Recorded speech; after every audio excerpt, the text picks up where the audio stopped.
Hello everyone, I hope you are doing well. Today we'll talk about how to fix or how to solve the problem of rotate on the application of ChatGPT. We click on settings.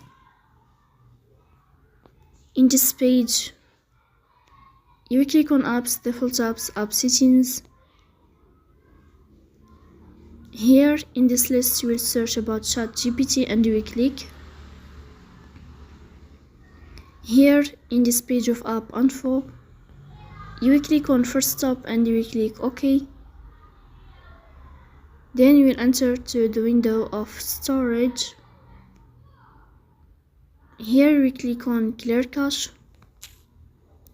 In the end, you will turn off your phone and you will wait a moment to restart your phone again to fix that problem.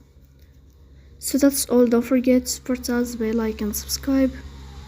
See you next time in another video and thank you for your watching.